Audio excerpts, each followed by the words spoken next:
इस फोटो में जो आप देख रहे हैं ये किसी चीज का ग्रेवयार्ड है। रंग बिरंगा दिखने वाला ये कोई फूलों का बगीचा नहीं है, बल्कि ये चाइना में मौजूद दुनिया का सबसे बड़ा साइकिल ग्रेवयार्ड है। जी हाँ, कुछ साल पहले चाइना में बाइक शेयरिंग का बहुत चलन चला था। 2014 में बाइक शेयरिंग के प्रॉपर प्रोग्राम भी लॉन्च किए गए, जिनमें लोग एक स्टेशन से साइकिल रेंट पे लेते थे और दूसरे स्टेशन पे जाकर साइकिल को ऑटोमेटिक बॉक्स में पार कर देते थे। धीरे धीरे ये सर्विस एडवांस होती गई और एक मोबाइल एप्लीकेशन की मदद से करीबी साइकिल स्टैंड की लोकेशन को मालूम करना बहुत आसान हो चुका था। लोगों को ये सर्विस बहुत सुटेबल लगने लगी थी, लेकिन अक्सर जब साइकिल की जरूरत होती थी तो करीबी लोकेशन पर कोई साइकिल अवेलेबल ही नहीं होती थी। मार्केट की डिमांड को पूरा करने के लिए नई साइकिल्स की बहुत ज्यादा जरूरत थी। ये मिडिल क्लास के लिए ट्रैवल करने का सबसे सस्ता और अच्छा रास्ता बन चुका था। आखिरकार इस मार्केट गैप को पूरा करने के लिए कई मल्टी बिलियंस डॉलर कंपनीज खड़ी हो गयी। एक एक शहर में कई सौ साइकिल स्टैंड बनाए गए, जिनमें हजारों लाखों साइकिल्स पार्क होती थी। जब ये काम अपनी पीक पर पहुंचा, तब चाइना में 70 बाइक शेयरिंग कंपनीज ऑपरेट करती थी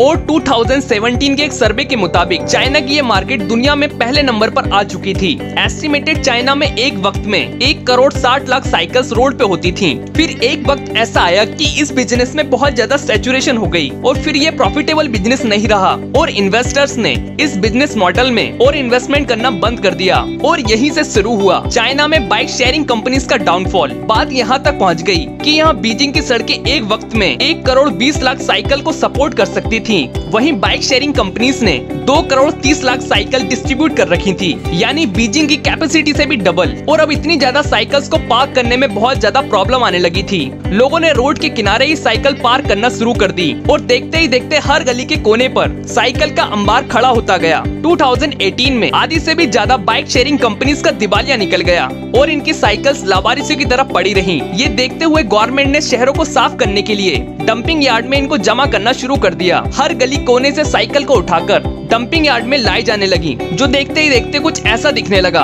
एक डंपिंग यार्ड में करीब 2 लाख के करीब साइकिल्स पड़ी हैं और ऐसे पता नहीं कितने छोटे बड़े डंपिंग यार्ड चाइना में मौजूद हैं, जिनको आज बाइसिकल ग्रेवयार्ड के नाम से जाना जाता है। आज भी चाइना में बाइक शेयरिंग का बहुत ट्रेंड है, लेकिन अब ये मार्केट बढ़ नहीं रही जैसे 2017 में हुआ था। ये तो हमने बात की साइकिल के ग्रेवयार्ड की, पर पूरी दुनिया में हर साल 150 करोड़ यूज किए गए टायर्स प्रोड्यूस किए जाते हैं। अगर इन नंबर्स को ब्रेक डाउन किया जाए तो हर गुजरते मिनट के साथ 2850 गाड़ियों के टायर्स खराब होते हैं। कुवैत में मौजूद है दुनिया का सबसे बड़ा टायर डंपिंग ग्रेवयार्ड। यहाँ पर पिछले 20 सालों से दुनिया भर के यूज टायर्स इकट्ठे किए जा रहे हैं। इनको रियल फुटेज में देखा जाए तो वो कुछ इस तरह से दिखाई देते हैं। हजारों एकड़ में फैला ये ग्रेवयार्ड इतना बड़ा है कि इसको स्पेस से भी देखा जा सकता है। लेकिन ये ग्रेवयार्ड किसी थर्ड वर्ल्ड या किसी डेवलपिंग कंट्री में होता तो समझ भी आए। कुवैत दुनिया की अमीर कंट्रीज में से एक माना जाता है। यहाँ पर इसका क्या काम है और कुवैत पिछले 20 सालों से इसको क्यों निरंतर इकट्ठा कर रहा है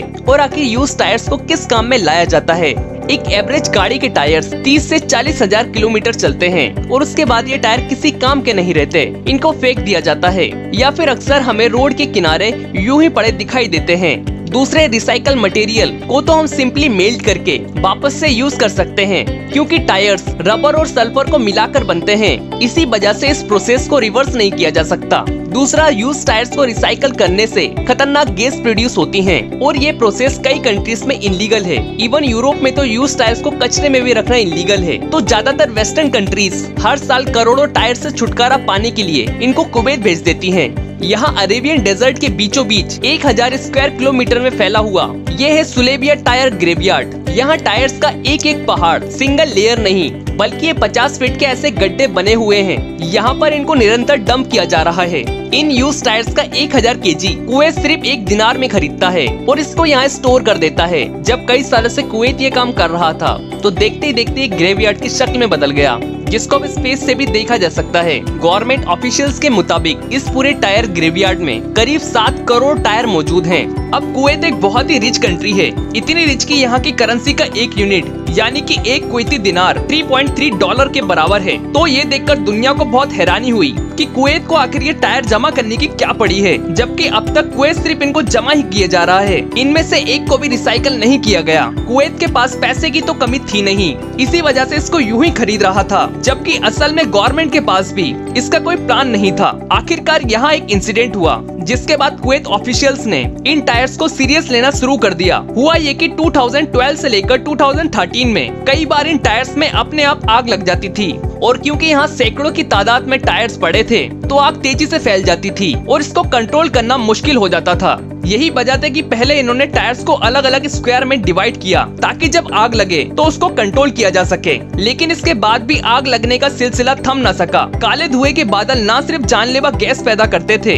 बल्कि इसकी वजह से करीब के शहर अल जहरा में भी लोगों को बहुत परेशानी का सामना करना पड़ता था। तबाही का लेवल देखने के लिए इस सैटेलाइट फोटो को देखिए। ये इतनी खतरनाक आग असल में ग्रेवयार्ड के एक छोटे से स्क्वायर में लगी थी। तो आप सोचिए कि अगर आग पूरे ग्रेवयार्ड में फैल जाए तो कितना नुकसान पहुंचाएगी। इन हादसों की वजह से इंटरनेशनल कम्युनिटी का भी कुवैत पर बहुत प्रेशर था, क्योंकि ये हार्मफुल गैसेस एटमॉस्फेयर में अनफिल्टर रहती थी। आखिरकार 2021 में कुवैत ने इन टायर्स को ठिकाने लगाने का फैसला किया और कंटेनर में भर भर कर इन टायर्स को पूरी दुनिया में रिसाइकलिंग के लिए भेजा जाने लगा। पर आखिर इन यूज टायर्स को किस काम में लाया जाता है? एक नॉर्मल टायर में 3 चीजें होती हैं, रबर, कार्बन और स्टील। और पैरेललिसिस प्लांट की मदद से इन टायर्स को पहले मेल्ट किया जाता है। रबर मेल्ट होकर गैस बन जाता है, जिसको ठंडा करके फ्यूल के तौर पर इस्तेमाल किया जाता है। उसके बाद पीछे बचता है कार्बन और स्टील वायर्स। कार्बन को हटाकर इन स्टील वायर्स को ठंडा करके रिसाइकलिंग फैसिलिटी में भेज दिया जाता है। इसके अलावा टायर को रिसाइकल करने के और भी कई तरीके आ चुके हैं। एक तो श्रेडिंग, टायर्स को श्रेड करके पाउडर फॉर्म में लाया जाता है, जिससे कंस्ट्रक्शन में इस्तेमाल होने वाला रबर टाइल्स बनाए जाते हैं। कुछ सालों पहले इस तरह दिखने वाला सुलेबिया टायर ग्रेवयार्ड 2021 में पूरी तरह से खाली कर दिया, जो अब सैटेलाइट इमेज में ऐसा दिखता है। लेकिन आज भी 4 अरब टायर्स दुनिया की बहुत सारी कंट्रीज में डंप हो रखे हैं। आज की वीडियो में बस इतना ही। वीडियो पसंद आई हो तो वीडियो को लाइक करके अपने दोस्तों के साथ जरूर शेयर करें। और अगर आप जानना चाहते हैं कि पृथ्वी की उत्पत्ति कैसे हुई या फिर डायनासोर्स का अंत कैसे हुआ, तो ये वीडियो देख सकते हैं। वीडियो की लिंक डिस्क्रिप्शन में है। और अगर आप एक साइड इनकम करना चाहते हैं तो केयर नेचर के साथ जुड़कर आप मात्र 10 लोगों को रेफर करके 16,000 रुपए तक कमा सकते हैं। अधिक जानकारी के लिए हमसे संपर्क करें। हमारी डिटेल डिस्क्रिप्शन में है। वीडियो पसंद आई हो तो वीडियो को लाइक करें, शेयर करें और चैनल को सब्सक्राइब करना बिल्कुल ना भूलें। जय हिंद।